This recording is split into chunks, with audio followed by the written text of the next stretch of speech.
The thermometer read 42 degrees below zero when Tobias Kern stepped outside his round cabin into the January dawn, wearing only his shirt sleeves and carrying a single armload of firewood. 50 yards away, Clayton Drummond's family huddled around a roaring fire that devoured wood faster than they could feed it, their breath visible even inside their cabin, and Clayton finally understood why everyone had been wrong. Before we begin, drop a comment telling us where you're watching from, and if frontier survival stories like this one move you, hit subscribe, because tomorrow's tale is even more impossible than this. The blizzard hit the settlement in the Montana Territory on February 9, 1843, 3 hours after sunset. Tobias Kern had seen bad winters before. He had survived 7 seasons in this valley, watched snow pile 6 feet deep, endured weeks when the temperature never climbed above zero. But this storm was different. The wind came from the north with a sound like tearing canvas, and within an hour, the temperature dropped so fast that water thrown from a cup froze before hitting the ground. Inside the Kern cabin, Tobias fed another log into the fireplace. The cabin was standard frontier construction. He had built it himself 4 years earlier using the same techniques every settler in the territory employed. Logs notched at the corners, stacked horizontally, chinked with mud and moss. A solid door, 1 window with oiled paper covering, a stone fireplace, a dirt floor. 20 feet by 16 feet of living space that had kept his family alive through multiple winters. His wife Margaret sat near the fire with their daughter Ruth, age 5, wrapped in a blanket on her lap. Their son Elias, age 7, lay on the sleeping platform covered with every quilt and fur they owned. Both children were shivering, despite being layered in wool clothing and positioned as close to the fire as safety allowed. Tobias had been burning wood steadily since the storm began. The wood pile he had spent autumn accumulating sat stacked against the cabin's exterior wall, and he made trips outside every 20 minutes to bring in more fuel. Each time he opened the door, the wind tried to rip it from his hands and Arctic air flooded the interior, erasing whatever warmth the fire had generated. By midnight, he realized they were in serious trouble. Despite burning wood at an unsustainable rate, the cabin's interior temperature continued dropping. He could see his breath. Ice formed on the interior walls where moisture from breathing, and the fire condensed and froze instantly. The mud chinking between logs contracted in the cold, opening gaps that whistled with incoming wind. The oiled paper window covering crackled and stiffened, doing nothing to stop cold radiating through the opening. Margaret pulled Ruth closer. The girl had stopped shivering, which Tobias knew was a bad sign. Elias hadn't moved in over an hour. Tobias fed more wood into the fire, stoking it until flames roared up the chimney. The heat felt intense on his face, but 2 feet away from the fireplace the air was freezing. He tried blocking the gaps between logs with cloth, rags, anything he could stuff into the cracks. It made no difference.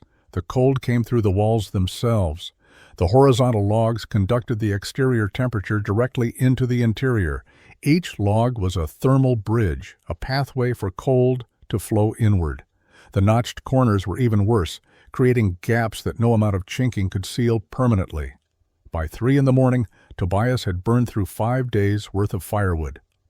Margaret wasn't speaking anymore. She just held Ruth and stared at the fire. Tobias knew they couldn't survive until dawn. The realization came with absolute clarity. They were going to freeze to death inside their own cabin with a roaring fire just feet away. The storm broke on February 11, 1843. Tobias Kern walked out of his cabin into air so cold it burned his lungs with each breath. The sky was crystalline blue, and the sun reflected off snow with blinding intensity. Everything was silent. No birds, no wind, just the sound of his boots crunching through the frozen crust. Margaret had died sometime around dawn. Ruth had gone an hour later. Elias lasted until mid-morning, his small body finally surrendering despite everything Tobias had tried. The fire had still been burning. The cabin had still been standing. None of it had mattered.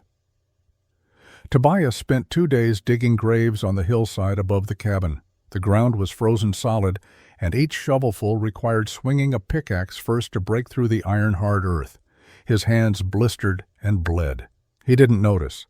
The physical pain was preferable to everything else. He wrapped each body in their best blankets and carried them up the hill one at a time. Margaret first, then Ruth, then Elias.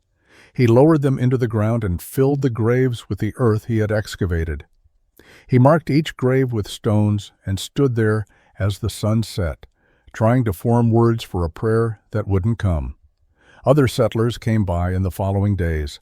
The blizzard had been catastrophic across the entire valley. 3 families had lost members. The Drummond family had survived, but barely. Clayton Drummond told Tobias they had burned through their entire winter wood supply in those 2 days and had started breaking apart furniture to feed their fire during the final hours. The settlement held a communal service. The pastor spoke about God's will and the hardships of frontier life.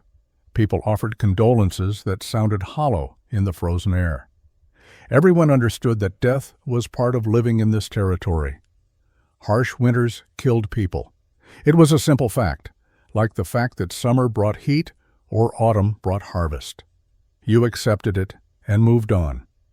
But Tobias couldn't move on. He returned to his empty cabin and sat in the silence, staring at the fireplace. The fire had been burning. That was the thing he couldn't escape. He had done everything right, according to conventional wisdom. He had built a solid cabin. He had stockpiled wood. He had kept the fire roaring, and it hadn't been enough. He started thinking about the cabin itself, the walls, the construction, the way cold had come through despite the fire. Most men would have accepted that some winters were simply too harsh to survive. But Tobias couldn't accept that. There had to be a reason. There had to be something about how the cabin was built that had failed them. He walked outside and examined the walls in the bright winter sunlight. The horizontal logs, the notched corners, the chinking, everything looked solid. Everything was standard frontier construction. Every cabin in the valley was built essentially the same way. That was when Tobias realized the problem. Everyone built the same way because that was how cabins were supposed to be built. But what if everyone was wrong? Tobias Kern became obsessed with understanding how cold moved through structures.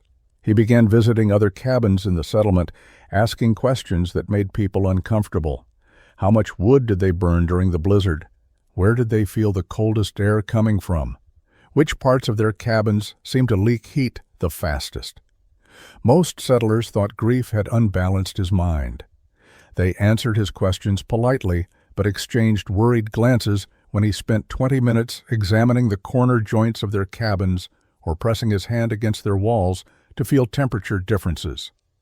Clayton Drummond told others that Tobias needed to leave the valley, start fresh somewhere else, stop dwelling on what couldn't be changed. But Tobias wasn't dwelling, he was learning.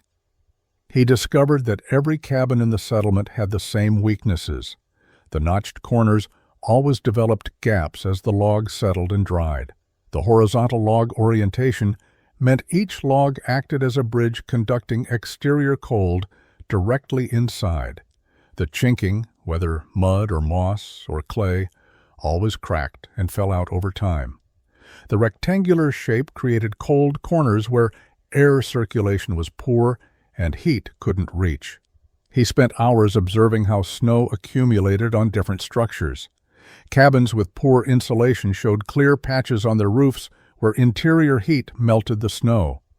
Well-built cabins retained more snow, but even the best traditional construction showed some melting pattern. Heat was escaping through the roof, through the walls, through every gap and crack.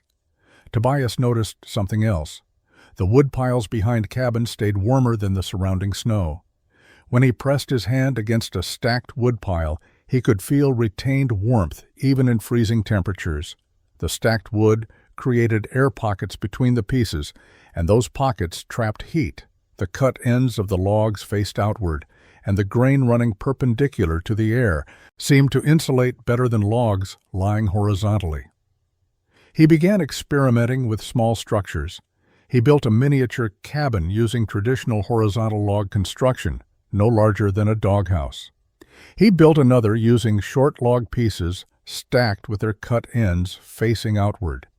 He placed candles inside both structures on a night when the temperature dropped below zero and measured how long the candles stayed lit and how much heat remained inside after the candles burned out.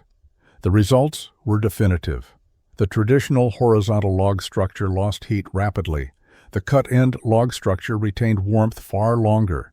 The perpendicular grain orientation, the air pockets between pieces, and the lack of continuous thermal bridges made an enormous difference.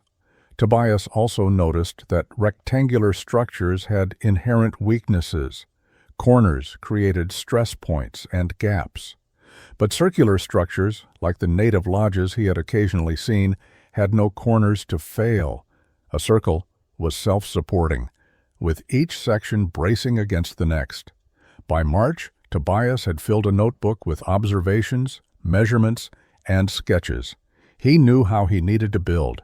The design was radical, completely unlike anything in the settlement. People would think he was insane, but he didn't care what people thought anymore. Tobias selected his building site in late March, as soon as the ground began to thaw. He chose a spot 200 yards from his old cabin on higher ground with clear sight lines in all directions. Other settlers watched him pace out a circle in the snow, marking the perimeter with stakes. Clayton Drummond rode over to see what he was doing. "That's a strange shape for a cabin," Clayton said, studying the circular stake pattern. "Round structure eliminates corner cold spots," Tobias replied without looking up from his measurements. "Reduces exterior surface area, more efficient heat retention." Clayton stared at him. "Tobias, you planning to live in a teepee now?" "No, a cabin, built differently. Cabins have corners. That's how they're made." Tobias finally looked at Clayton. Margaret, Ruth, and Elias died inside a cabin built how they're supposed to be made. "I'm building one that works." Clayton rode away, shaking his head. By evening, half the settlement had heard about Tobias's circular cabin plan. The jokes started immediately. Some called it the widower's folly. Others called it Kern's roundhouse or the madman's woodpile. People laughed openly when they described his plan to build walls from short log pieces instead of proper horizontal logs. Tobias ignored them. He spent April selecting trees. He needed trees of nearly uniform diameter, straight-grained, with minimal taper. He rejected 3 trees for every one he cut. Other settlers considered this wasteful. Good timber was valuable, and Tobias was passing over perfectly serviceable logs because they didn't meet his exacting standards. He cut each selected tree into short sections, approximately 14 inches long. Then he split the sections in half, creating log rounds with one flat side and one curved side, showing the cut end and growth rings. The flat side would face inward. The curved cut end would face outward. The grain would run perpendicular to the exterior air. By May, he had cut and prepared over 600 log rounds. They lay stacked near his building site, looking exactly like an enormous woodpile. Nathaniel Voss, a traveling trapper who stopped at the settlement, saw the pile and asked Tobias if he was planning to sell firewood. "Building material," Tobias said. Nathaniel laughed. "Friend, that's firewood. You stack it, you burn it. You don't build with it. The grain orientation provides better insulation than horizontal logs." "The grain orientation," Nathaniel repeated slowly, as if speaking to a child. "Listen, I've seen men go strange after losing family. You need to stop this nonsense and either rebuild proper or leave the valley." Tobias returned to work without responding. He had stopped trying to explain his reasoning to people who didn't want to understand. The physics were sound. The experiments had proven the concept. The design would work. What others thought was irrelevant. He began construction in June. The foundation was circular, stones laid to create a level base. Then he started stacking log rounds, flat side inward, cut end outward, building upward in courses. The walls rose slowly through the summer of 1843. Tobias worked alone, stacking log rounds in careful courses around the circular perimeter. Each round was positioned with its flat side facing inward and its cut end facing outward, creating the distinctive pattern that made passing settlers stop and stare. The technique required constant adjustment. Log rounds varied slightly in diameter despite his careful selection, and he had to choose each piece based on how it fit with its neighbors. Sometimes he would try 5 different rounds before finding one that seated properly. The process was painstaking, and progress was measured in inches per day rather than feet. He discovered that the circular structure wanted to lean inward as it rose. To counter this, he angled each course slightly outward, creating a subtle curve that would meet at the top in a rounded dome shape. The geometry was intuitive once he started building. The circle guided itself, each section bracing against the next, distributing weight evenly around the circumference. Clayton Drummond stopped by in July with 2 other settlers. They stood watching Tobias work, saying nothing for several minutes. Finally, Clayton spoke. "Tobias, that's 3 feet high, and it looks like a woodpile arranged in a circle. You planning to live in that? It'll be 8 feet high when finished. Roof will be domed to follow the wall curve. How are you going to frame a door in a round wall? How are you going to fit furniture against curved walls? How are you going to build a roof with no ridge beam? I've worked it out." One of the other settlers, a man named Silas Harrow, shook his head. "This is what grief does. Makes a man forget everything he knows about building. Tobias, there's a reason cabins are rectangular. It's because that's what works." "Rectangular cabins killed my family," Tobias said quietly. "This will work better." The men left, and Tobias heard their laughter carrying across the valley. He returned to work. The mockery didn't touch him anymore. He had moved beyond caring what others thought. The only thing that mattered was building something that would keep people alive when the cold came. By August, the walls were 5 feet high. The circular structure was clearly visible now, and it drew visitors. Some came out of genuine curiosity. Most came to gawk at the strange project and confirm to themselves that Tobias Kern had lost his mind. Children dared each other to get close and touch the crazy cabin. Tobias worked through their visits without stopping. He noticed that the tightly stacked log rounds were creating a remarkably solid structure. There were gaps between some pieces, but the overall wall felt dense and heavy. He began thinking about how to seal those gaps without using traditional chinking, which always failed. He needed something better. He started experimenting with mixtures of clay, sand, and dried grass, testing different ratios to find a compound that would remain flexible in temperature changes while maintaining its seal. Tobias discovered the right mixture in September after dozens of failed attempts. Clay alone cracked when it dried. Sand alone provided no adhesion.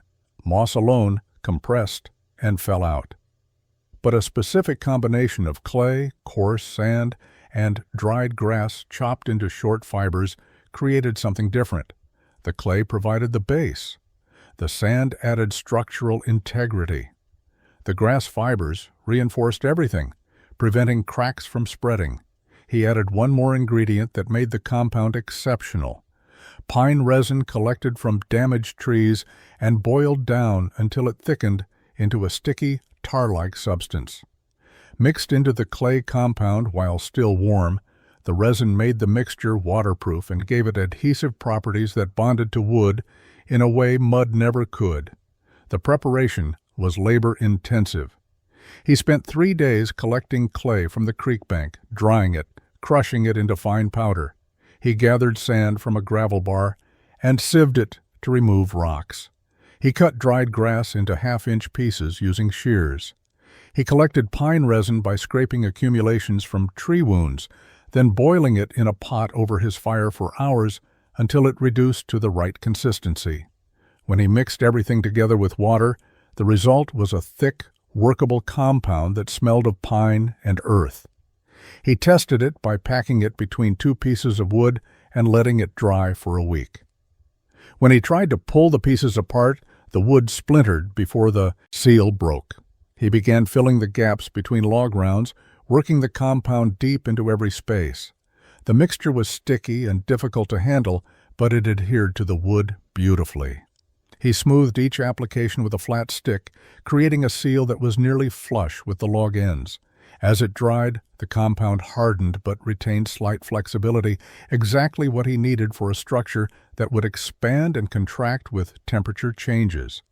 By October, the walls were complete at 8 feet high. The circular structure stood solid and heavy, its distinctive pattern of log ends visible across the entire exterior surface. Tobias had packed his ceiling compound into hundreds of gaps, creating what he believed was an essentially airtight barrier. The door opening was framed with vertical posts anchored into the circular wall structure. The window opening, positioned high on the south-facing side, was similarly framed. Both openings disrupted the circular pattern, but Tobias had designed them carefully to minimize structural weakness.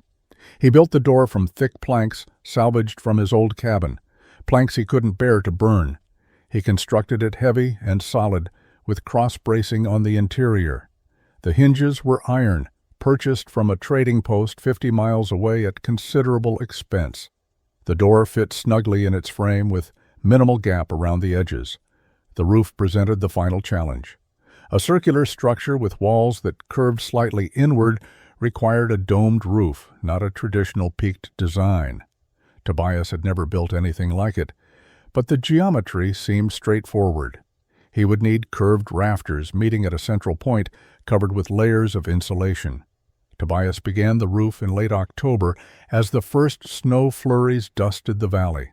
He had no model to follow, no example of how to build a domed roof over a circular structure. He worked from instinct and observation, letting the geometry guide him. He started with a central pole anchored firmly in the ground at the cabin's center, extending 10 feet above the wall height. This pole would serve as the roof's apex, the point where all rafters would meet. Around the top of the circular wall, he notched seating points for the rafters, spacing them 18 inches apart around the entire circumference. The rafters themselves were saplings he had selected for their natural curve, thin and flexible enough to bend, but strong enough to bear weight. He positioned one end of each rafter in the wall notches and brought the other end up to the central pole, creating a curved rib structure that resembled the frame of an overturned basket. 20 rafters in total, radiating from the central pole to the wall, creating the skeleton of a dome. He lashed each rafter to the central pole with rawhide strips and pegged them into the wall notches. The structure was surprisingly rigid once all rafters were in place, each one bracing against its neighbors. The curve was gentle, almost turret-like, giving the cabin a distinctive silhouette unlike any structure in the settlement. Over the rafters, he laid split planks arranged in overlapping courses from bottom to top. Each plank was pegged to multiple rafters, creating a solid wooden shell. The overlapping pattern meant water would run downward without finding gaps to penetrate. He worked carefully, fitting each plank tightly against its neighbors, building upward in concentric rings toward the apex. The planking took 2 weeks. When finished, the wooden shell was complete but not weatherproof. Tobias needed insulation and waterproofing. He started with a layer of birch bark, sheets he had harvested in summer and kept flat under weights. The bark went over the planks in overlapping sections, creating a flexible waterproof membrane. Over the bark, he spread his clay sandgrass resin compound, the same mixture he had used for sealing the walls. He troweled it on thick, working it into every seam and gap, building up a layer nearly an inch thick across the entire roof surface. The compound sealed the bark to the planks and created a hard, weatherproof shell. Finally, over the dried compound, he laid sod. He cut sections of prairie grass and soil, roots intact, and positioned them like shingles across the roof. The living grass would root into the compound layer, creating a living roof that would insulate in winter and stay cool in summer. The root structure would help hold everything together, and the soil would add thermal mass. When he finished in mid-November, the cabin was complete. It stood 8 feet tall, with walls 2 feet thick, circular in plan, topped with a curved turret-like roof covered in grass. It looked nothing like a proper cabin. Tobias moved into his round cabin on November 20th, 1843. He carried his few possessions from the old cabin, the furniture and tools that held no painful memories. He built a small fireplace against the interior wall, constructed a sleeping platform, arranged his supplies on shelves. The circular interior felt strange at first, but he quickly adapted to the curved walls. The settlement watched with morbid curiosity. Most expected him to abandon the structure once winter proved it uninhabitable.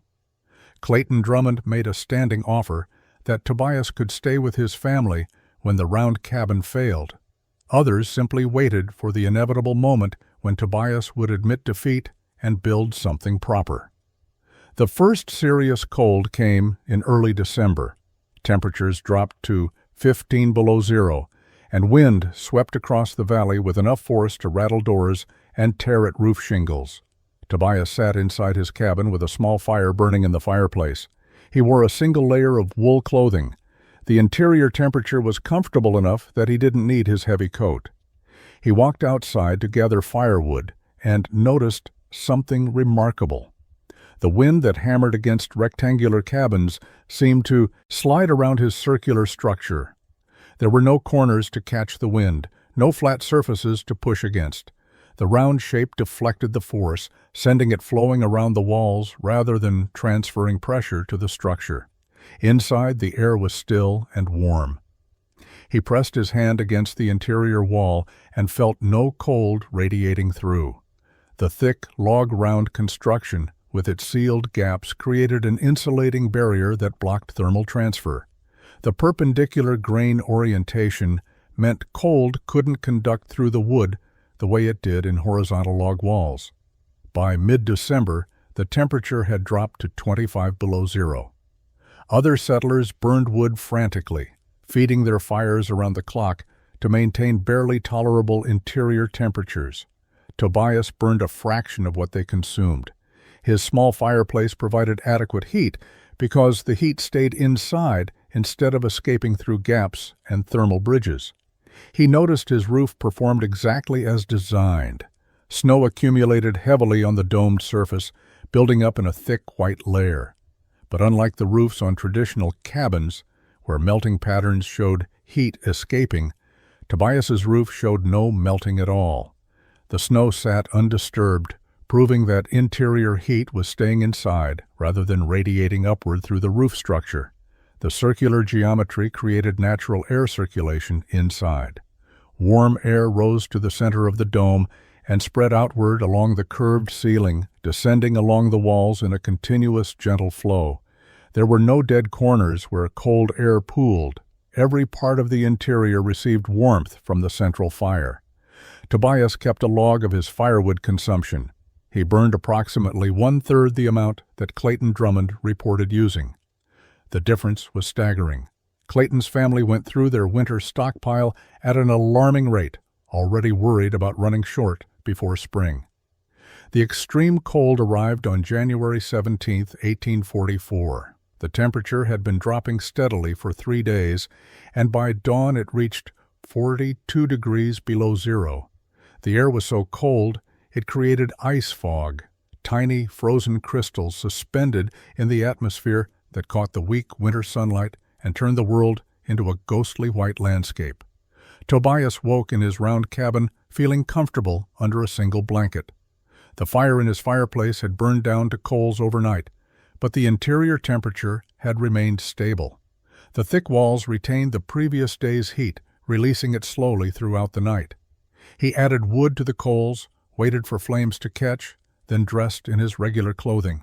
He stepped outside, wearing only his shirt sleeves, carrying a single armload of firewood he had split the previous day.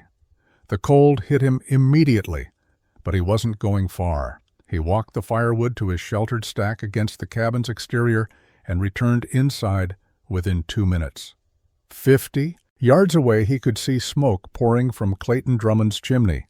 Not the thin, steady smoke of an efficient fire, but thick billowing clouds that indicated a fire being fed desperately and burning inefficiently. Tobias knew what was happening inside that cabin. The Drummond family was burning wood as fast as they could feed it into their fireplace, and they were still cold. He knew because that had been his experience the previous winter. The memory was vivid and painful. The roaring fire that couldn't keep Margaret and the children warm, the ice forming on interior walls, the gaps whistling with incoming Arctic air. The horrible realization that they were going to freeze despite doing everything conventional wisdom said to do. By mid-morning, Clayton Drummond appeared outside Tobias's cabin. He looked exhausted, his face red from cold exposure, frost in his beard. He knocked on the door, and Tobias opened it. Clayton stared past him into the interior. Tobias was in shirt sleeves. The fire was modest, not roaring. The cabin interior looked comfortable, almost warm. Steam rose from a pot of coffee hanging over the fire. "How?" Clayton said simply. Tobias stepped aside. "Come in." Clayton entered and immediately felt the difference. The air was still and warm, not the drafty cold with hot spots feeling of his own cabin. He walked to the wall and pressed his hand against it. No cold radiated through. He looked up at the curved ceiling, saw no ice formation, no frost. "We're burning everything," Clayton said quietly. "Furniture, fence posts, everything we can break apart. We're still freezing. My children are wrapped in every blanket we own, and they're still shivering. Sarah hasn't stopped crying since yesterday. We might not make it through this." Tobias poured coffee and handed Clayton the cup. "The walls, the round shape, the way the logs are oriented, it keeps the heat inside." Clayton drank the coffee, feeling warmth spread through his chest. "Everyone laughed at you. I laughed at you. Called it the widower's folly." "I know. You could have frozen to death in this experiment, could have proven everyone right. Or I could survive when everyone else doesn't." Clayton looked around the cabin again, studying the log-round walls, the curved roof, the efficient use of space. "Can you teach me how to build one?" "Yes." Spring came to the Montana Territory in 1844 with meltwater and returning birds. The extreme winter had killed 6 people across the valley, families who ran out of firewood or whose cabins failed in the relentless cold. Survivors emerged gaunt and exhausted, many having burned furniture just to stay alive through February and March. Tobias Kern emerged healthy, with firewood still stacked outside his round cabin. The structure had performed flawlessly through 4 months of brutal winter. The walls showed no gaps, no settling, no weakness. The roof had shed snow perfectly, its domed shape preventing dangerous accumulation, while the sod covering provided insulation that kept interior heat from escaping. Clayton Drummond kept his word. In May, he began building a round cabin using Tobias's technique. Tobias helped him select trees, cut log rounds, mix ceiling compound, and construct the domed roof. Other settlers stopped to watch, and the mockery from the previous year was absent. These men had nearly frozen to death. They were ready to learn. By summer's end, 4 round cabins were under construction in the valley. Silas Harrow, who had called Tobias's design "Grief Madness," built one for his family. Benjamin Cross, a new settler, built his first cabin using Tobias's method rather than traditional construction. Nathaniel Voss, the trapper who had laughed at the woodpile of building materials, returned and spent 3 days studying the round cabin before heading back with detailed sketches. The technique spread slowly, then rapidly, as word traveled through scattered frontier communities. Trappers and traders carried stories of round cabins that stayed warm with minimal firewood. Settlers who visited the valley saw the structures and recognized their advantages. Within 5 years, variations appeared across the Northern Territories, each adapted to local conditions but following the same core principles. Circular geometry eliminated cold corners and reduced heat loss surface area. Log rounds with grain perpendicular to exterior air blocked thermal conduction. Tightly stacked construction sealed with compound rather than failing chinking, domed roofs that shed snow and retained heat. These principles saved lives in ways that could never be fully counted. Tobias never promoted his innovation beyond his immediate community. He had built the cabin to survive, and it had worked. That was enough. He lived in his round cabin for 11 years, trapping and farming, existing quietly on the settlement's edge. In 1855, he remarried a widow named Catherine. They had 2 children together, both born in the round cabin, where winter cold never threatened them. Tobias died in 1871 at age 64. He was buried on the hillside where his first family rested, the round cabin visible from the graves.